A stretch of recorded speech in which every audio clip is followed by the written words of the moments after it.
በስመ አብ ወወልድ ወመንፈስ ቅዱስ አሐዱ አምላክ አሜን። መጋቤ ኅሩያን አባ ኤልያስ የዚህ ታላቁ ገዳም ምስካየ ኅዙናን መድኃኔዓለም ገዳም አስተዳዳሪ፣ አበው መነኮሳት፣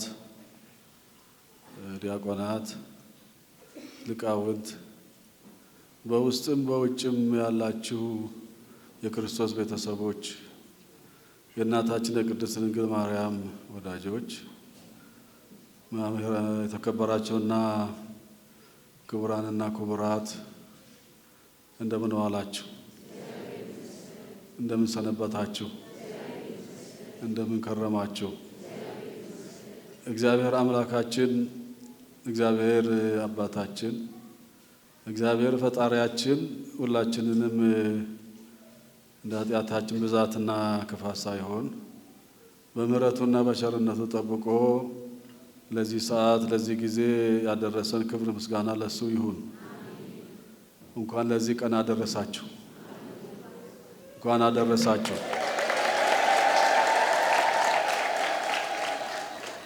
ተፈሳይኩ እስመ ይቤሉኒ ቤተ እግዚአብሔር ነሐውር፣ ወደ እግዚአብሔር ቤት እንሂድ ባሉኝ ጊዜ እጅግ በጣም ደስ አለኝ ይላል ነቢየ እግዚአብሔር ቅዱስ ዳዊት መዝሙር 121 ላይ ወደ እግዚአብሔር እንሂድ ባሉኝ ጊዜ ደስ አለኝ ይላልና ወደ እግዚአብሔር ቤት በዚህ መገኘታችን፣ ወደ እግዚአብሔር ቤት መምጣታችን፣ እንደዚሁ በመገኘታችን በጣም ደስ ይላል።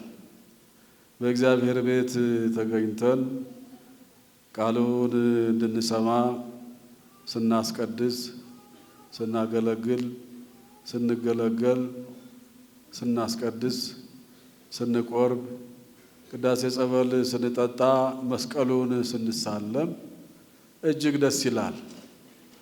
በጣም ደስ ነው የሚለውና ለዚሁ ነው ነቢየ እግዚአብሔር ቅዱስ ዳዊት ወደ እግዚአብሔር ቤት እንሂድ ባሉኝ ጊዜ ደስ አለኛል።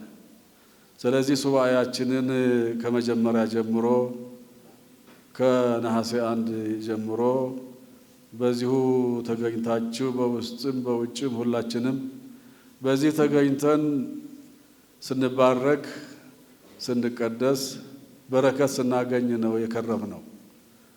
ትልቅ ዕድል ነው ያገኘ ነው። በተለይ ለኢትዮጵያ ኦርቶዶክስ ተዋሕዶ ቤተክርስቲያን ሁሉ ይህ ጊዜ ልዩ ጊዜ ነው።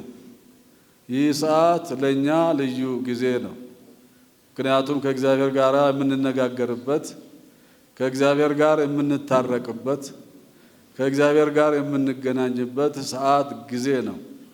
ስለ ራሳችን ኃጢአት፣ ስለ ወገኖቻችን ኃጢአት የምንጸልይበት፣ የምናለቅስበት፣ ስለ ሀገራችን፣ ስለ ወገኖቻችን በሙሉ የምንጸልይበት፣ ለራሳችን ብቻ ሳይሆን ለወገኖቻችንም ለሀገራችንም ሁሉ የምንጸልይበት ልዩ ጊዜ ነው። ለእኛ ለክርስቲያኖች ትልቅ በረከት ነው ያገኘ ነው። ስለ ራሳችን ብቻ ሳይሆን ስለ ሌላውም ሁሉ ስንጸልይ፣ ስለ ሀገር፣ ስለ ሕዝባችን ስላለው ችግር ሁሉ በሙሉ ስንጸልይ፣ ስናለቅስ ነው የከረምነው።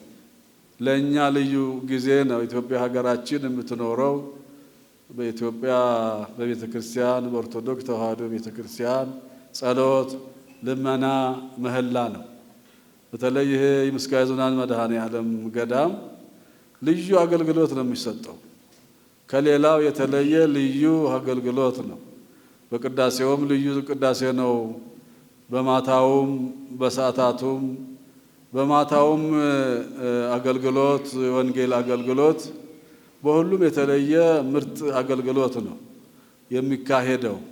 የእግዚአብሔር ቃል ብቻ የሚነገርበት ቦታ ነው።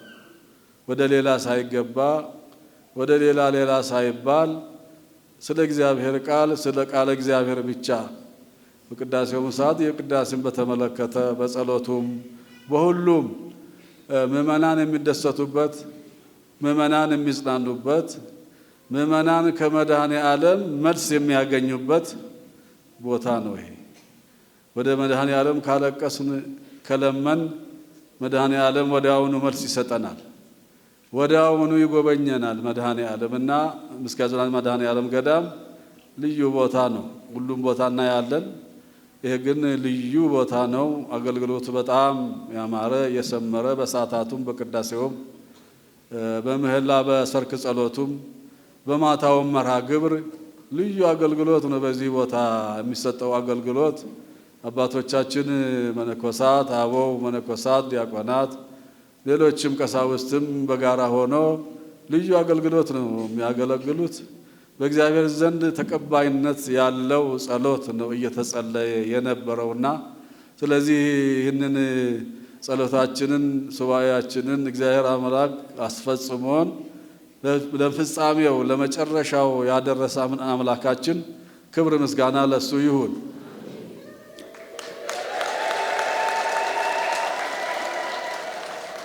እንግዲህ ጸሎት የምንጸልየው የምንቀድሰው የምናስቀድሰው ሱባኤውም የሚሆነው ሰላም ሲኖር፣ ፍቅር ሲኖር፣ መረዳዳት ሲኖር፣ መከባበር ሲኖር ነው።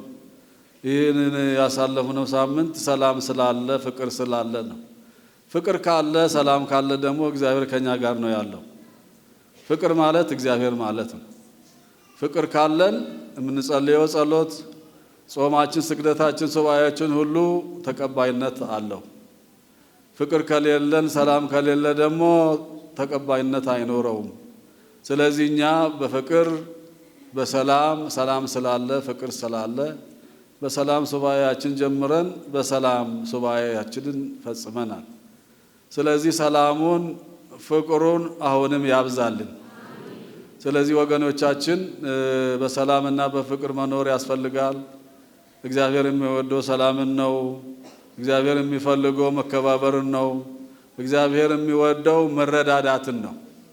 እግዚአብሔር አምላክ ክፉን አይወድም፣ ምቀኝነትን አይወድም፣ ክፉ ነገር አይወድም መድኃኔ ዓለም ክርስቶስና ስለዚህ እግዚአብሔር አምላክ ወዶን አክብሮን በቤቱ ጠርቶን አክብሮን ሲባርከን ሲቀድሰን ነው የሰነበተው መድኃኔ ዓለም ክርስቶስ። ስለዚህ ጥሩ እድል ጥሩ ጊዜ ነው ያገኘነው። ያው አባቶቻችን እንዳስተማሩን ነው። በዛሬው ዕለት ያው ሱባኤው መጀመሪያ ሱባኤው እንግዲህ ሁለት ሱባኤ ነው የነበረው። የአባቶቻችን ሐዋርያት እመቤታችንን ለማግኘት እመቤታችንን ለማየት ብለው ሱባኤ ጀመሩ። ሐዋርያት አባቶቻችን በአንደኛው ሱባኤ ለማግኘት አልቻሉም። ለማየት እሷን ለማግኘት አልቻሉም፣ አልተሳካላቸውም። በሁለተኛው ሱባኤ ነው እመቤታችንን ያገኘዋት። ዛሬ ደግሞ አባቶቻችን ሐዋርያት ሱባኤ ላይ ከርመው ሲጸልዩ ከርመው በዛሬው ዕለት የተገናኙበት የነበሩበትን ሲወያዩ እንደነበረ የነበረውን ሱባኤ ሲወያዩ ሲነጋገሩ ሲገመግሙ የነበረበት ቀን ማለት ነው ዛሬ። ስለ ሱባኤያቸው ውጤት ስለታያቸው ስለተፈጸመና ስላልተፈጸመላቸው ተገናኝቶ ሲነጋገሩ የተነጋገሩበት ዕለት ማለት ነው። ስለዚህ ይህንን ጾም የጾሙት መጀመሪያ አባቶቻችን ሐዋርያት ናቸው። እነሱ ጾሞ ነው ወደኛ አስተላለፉት። አባቶቻችን ደግሞ ከነሱ ተረክበው ጾሞ ጸልዮ አሳይተውን ወደኛ ለኛ አስረከቡ ማለት ነውና እኛም ደግሞ የአባቶቻችንን ፈለግ ተከትለን ስንጾም ስንጸልይ እንደ አባቶቻችን እንደ ቀደሙት አባቶቻችን እናቶቻችን እግዚአብሔር ስንለምን ነው የከረምነው። ስለዚህ ለዚህንን ጊዜ የሰጠን አምላካችን የተመሰገነ ይሁን። የአባቶቻችን አበው በረከት የእመቤታችን የቅድስት ድንግል ማርያም በረከት በሁላችን ላይ ይደር። ስለዚህ እግዚአብሔር አምላክ ይወደናል፣ እግዚአብሔር ያከብረናል። እንደኛ ኃጢአት እንደኛ ክፋት ሳይሆን እግዚአብሔር ይቅር ባይ ነው። እግዚአብሔር መሐሪ ነው። እግዚአብሔር ይቅር ባይ ነው። ምክንያቱም አባታችን ፈጣሪያችን ስለሆነ በእኛ አይጨክንም። እኛ ልባችን ከተመለሰ ልባችን ተመልሶ ወደ እግዚአብሔር ከጸለየ እግዚአብሔር አምላክ መሐሪ ነው፣ ይቅር ባይ ነው። እንደ ሰው አይደለም። ሰው ጊዜ አይሰጥም። ሰው ጨካኝ ነው፣ ጊዜ አይሰጥም። እግዚአብሔር ግን ጨካኝ አይደለም። እግዚአብሔር ግን ጊዜ ይሰጣል። ዛሬ ብንበድል ነገ ብናጠፋ ጊዜ ይሰጠናል። ታጋስ ነው፣ ይሸከመናል እግዚአብሔር አምላካችን። አሁንም ወደ እግዚአብሔር መመለስ ያስፈልጋል። ንስሐ መግባት ያስፈልጋል። የበደልነውን ያጠፋነውን ጥፋት ሁሉ ጊዜ ወደሱ ቀርበን እግዚአብሔርን መለመን ያስፈልጋል። እግዚአብሔር ጨካኝ አይደለምና ከልብ ንጹህ ልብና ከለመን ወዲያውኑ መልስ ይሰጠናል። እግዚአብሔር መሐሪ ስለሆነ አባታችን ስለሆነ ነው በዚህ ምድር ላይ የምንንቀሳቀሰው። እንደኛ ስራ አይደለም። እንደኛ ክፋትና ኃጢአት ቢሆን ኖሮ በዚህች ምድር ላይ አንኖርም። እግዚአብሔር አምላካችን መሐሪ ነው፣ ይቅር ባይ ነውና ይህንን ጊዜ ሰጥቶ በቤቱ ሰብስቦ የባረከን የቀደሰን አስጀምሮ ያስፈጸመን አሁንም ክብር ምስጋና ለሱ ይሁን። ወደ እግዚአብሔር ቤት እንሂድ ባሉኝ ጊዜ በጣም ደስ አለኝ፣ እጅግ ደስ አለኝ እንዳለው ነቢየ እግዚአብሔር ቅዱስ ዳዊት እኛም እዚህ በመገኘታችን በመጸለያችን ቅዱስ ሥጋውን በመቀበላችን በዚህ ቤት በመገኘታችን እጅግ በጣም ደስ ብሎናል። ሱባኤው በጣም ያማረ የሰመረ የተወደደ ሱባኤ ነው የነበረና እግዚአብሔር አምላክ ይሄንን ሁሉ ይቀበልልን። እግዚአብሔር አምላክ በደስታና በፍቅር በቤቱ እንዲያኖረን የሱ ቅዱስ ፈቃዱ ይሁንልን።